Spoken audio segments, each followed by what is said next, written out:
Three men arrested 36 years ago on Thanksgiving Day, wrongly convicted as teenagers, now set free 36 years later. Look at their faces. Know their names. Alfred Chestnut, Andrew Stewart, Ransom Watkins. The innocence of youth fleeing right before them as they are herded into police vans and hauled off to prison. They were accused of the brutal killing of DeWitt Duckett, a friend who senselessly lost his life over a Georgetown sports jacket on November 18, 1983, right in the hallway of Harlem Park Middle School. It would be 36 years before they would ever breathe free air again. But for these three men, now in their 50s, freedom doesn't feel free. They're still reliving the tragic tale that robbed them of their most formative years.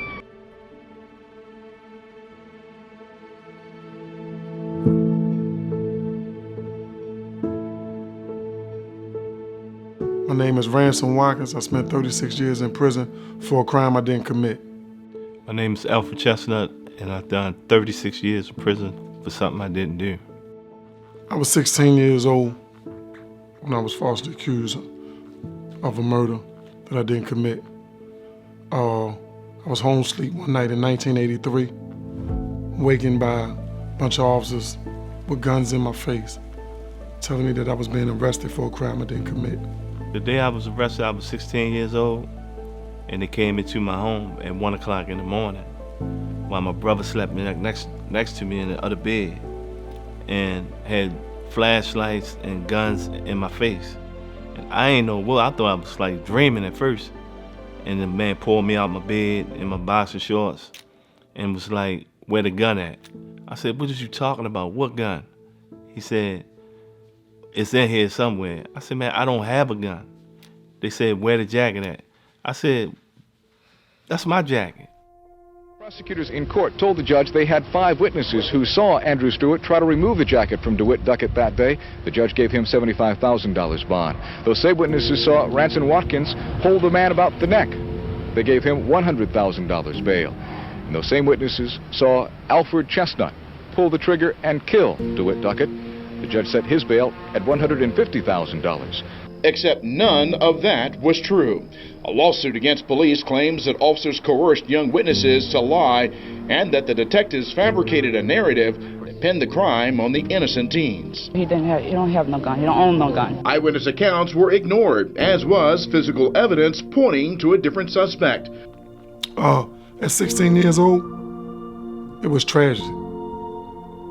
You know, being taken from your parents, people that you love, snatched like that, knowing that you might not never come back.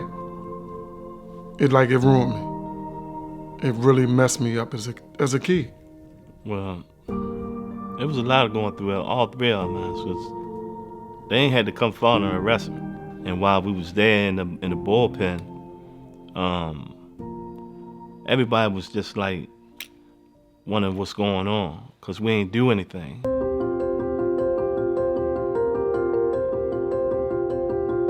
The men describe how police repeatedly tried to get them to admit they did it, but they stuck together, knowing they were innocent. You know, the officer that had arrested us, you know, like he told me when I first got locked up, you know, he white, I'm black.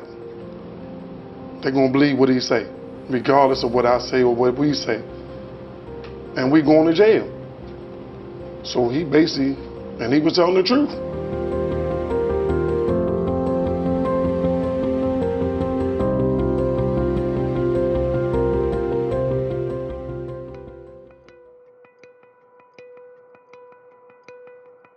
When you beat down so bad, I understand why you give up, right?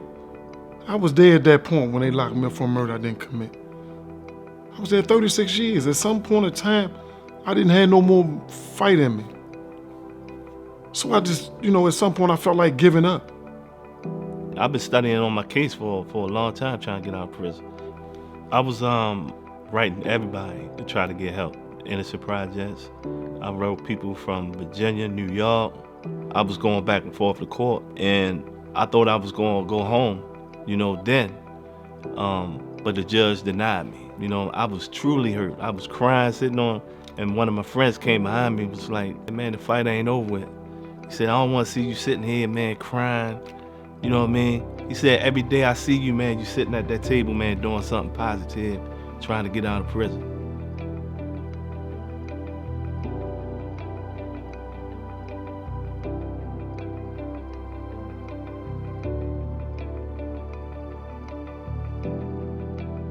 It is a heartbreaking scenario that we see time and time again. People spending years behind bars, wrongfully convicted for a crime they didn't commit. Apologies are not enough.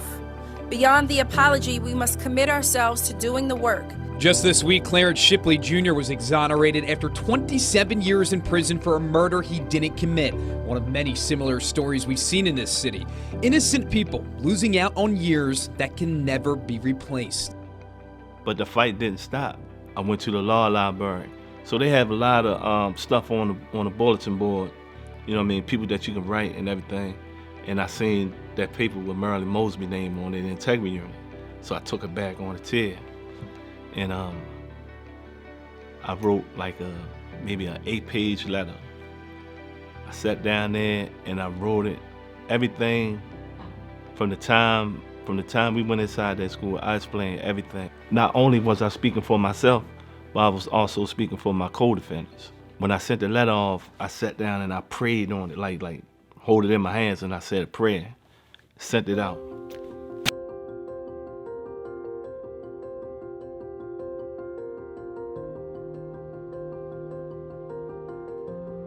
Lauren Lipson came to see me. For us as prosecutors, convicting an innocent person goes against the very principles of our existence. And she said, we ain't promised you nothing. It may take 6 months to a year. But I knew they seen everything that I saw. Another week maybe went by, and I'm waiting on a visit. When I came in the visit room and I sat down, I seen Laura Lipsky and the detective come in, and then I seen Marilyn Mosby come through the door, and I just knew that this was it. You know, that I finally was gonna get justice. Today isn't a victory. Today, it's a tragedy that these men had 36 years of their life stolen from them.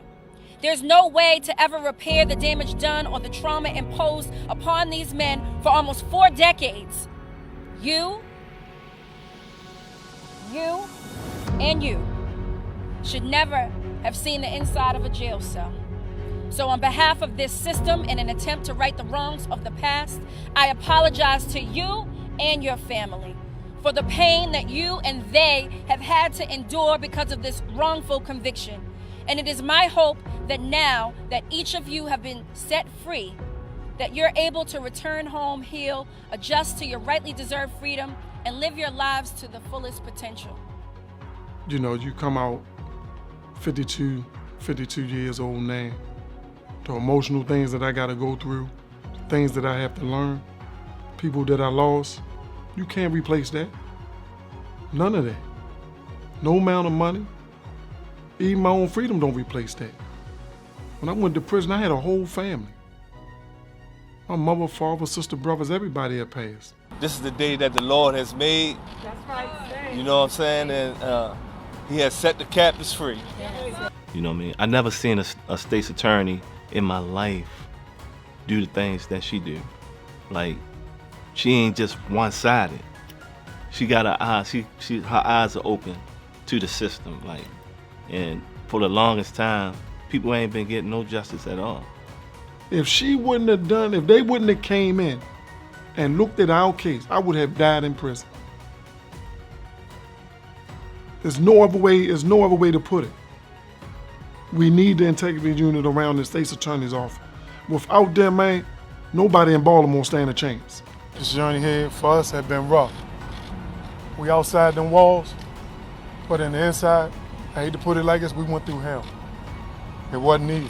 On Monday, almost 4 decades behind bars, they left the courthouse without handcuffs after the Baltimore Conviction Integrity Unit reopened their case. It's the confirmation family members waited for years.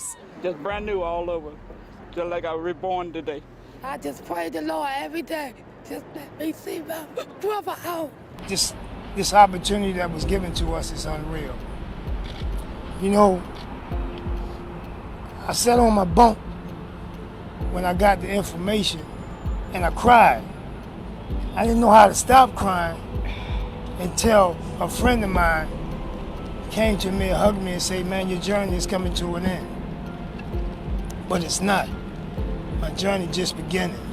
One end and one beginning. Because I gotta learn how to live right now. You can't just lock us away and we didn't do nothing. And then when we get out, nobody is held accountable. We need somebody that's gonna make these people be held accountable for that. And for us, fortunately, it was Merlin Mosley who came to our rescue for all that. He has set the captives free. Yes, he has.